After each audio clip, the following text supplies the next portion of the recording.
এখান থেকে আজকের যে আমাদের অভিযান শুরু হলো সেবার মাধ্যমে ওনার জন্মদিনকে আমরা পালন করার লক্ষ্যে যেসব মানুষের সেবার যে কর্ম যে আমরা বিভিন্ন প্রোগ্রাম আমরা বানিয়েছি সেই প্রোগ্রামগুলো আমরা নিশ্চয়ই করব। আমি এখানে যারা যুব মঞ্চের ভাইয়েরা আছেন ওনাদেরকে আমি ধন্যবাদ দেবো যে এই ধরনের একটা আয়োজন করেছেন। আমরা যেটা সুশান্ত আমাদের মাননীয় বিধায়ক উনি যে বলেছেন যে রক্তের কিন্তু বিকল্প হয় না, রক্ত মানুষের রক্তই মানুষকে দিতে হবে এবং এর থেকে বড় দান আর কিছু হয় না। বস্ত্রদানেরও এখানে আয়োজন করা হয়েছে।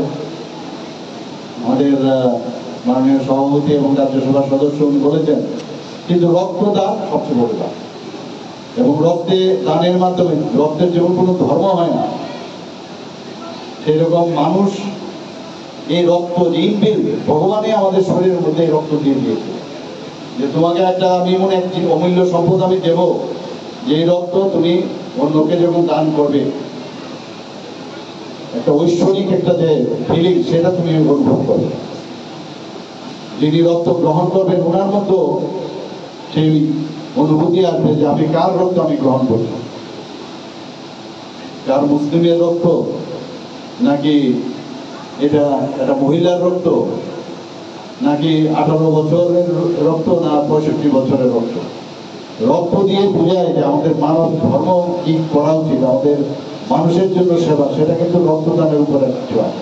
বিভিন্ন জায়গায় যখনই রক্তদান হয় আমি যাই সেখানে এবং রক্তের দানের বিষয়ে আমি অনেক কিছু আমি বলি যে আজকের এই জায়গা প্রায় 100 জনের উপরে এখানে আমি যা শুনলাম যে আজকে রক্তদাতারা এখানে এসছেন, এতে করে উদ্বুদ্ধ হচ্ছে মানুষ, এটা রেনেসা হচ্ছে সমস্ত ত্রিপুরাতে।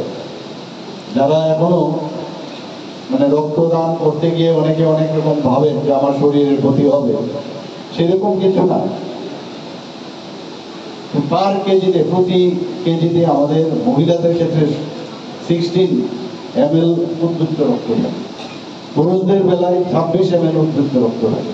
যদি 350 ml যদি আমরা রক্ত এখানে দান করি সামান্য অংশ কিন্তু আমরা রক্ত, কাজে যদি এটা না দেন তো আপনার শরীরের মধ্যে কিন্তু এটা নষ্ট হয়ে যায়, বিশেষ করে আরবিসি রেড ব্লাড ক্যাপাসিটি সেটা নষ্ট হয়ে যায়। কাজে এখন কিন্তু মানুষ বুঝতে পারছেন যারা এখনো রক্তদানে অনীহা প্রকাশ করছে, এই রক্তদানের মাধ্যমে আজকে এমন একটা শুভ দিন, একটু মাননীয় প্রধানমন্ত্রী নরেন্দ্র মোদীজির জন্মদিন, আবার বিশ্বকর্মা পুজো আছে, তো এই দিনে এরকম একটা আয়োজনে আজকে আপনাদের যখন দেখবে যে এখানে প্রায় 100 জনের মতো রক্তদান করছে, যুবক ভাইয়েরা দিচ্ছে, মেয়েরা দিচ্ছে, মায়েরা দিচ্ছে, তখন অন্যরা উদ্বুদ্ধ হয়। এবং আমাদের ব্লাড ব্যাংকে রক্ত প্রচুর পরিমাণে থাকা প্রয়োজন, না থাকলে আমাদের যারা মুমূর্ষু ব্যক্তি যখন ডাক্তারবাবুরা প্রেসক্রিপশন করে দিয়ে দেন যে ব্লাড ব্যাংকে যান গিয়ে রক্ত আছে কিনা দেখুন, তো বিশেষ করে যারা নেগেটিভ ব্লাড সেটার কিন্তু ক্রাইসিস সবচেয়ে বেশি। RH নেগেটিভের ব্লাড খুব কম, আমাদের 4টে গ্রুপ আছে, কিন্তু যদি নেগেটিভ ব্লাড করি RH নেগেটিভ তাহলে 8 গ্রুপ আমাদের শরীরে, 15% আমাদের এই যে পপুলেশনের মধ্যে 15% শুধু নেগেটিভ ব্লাড থাকে।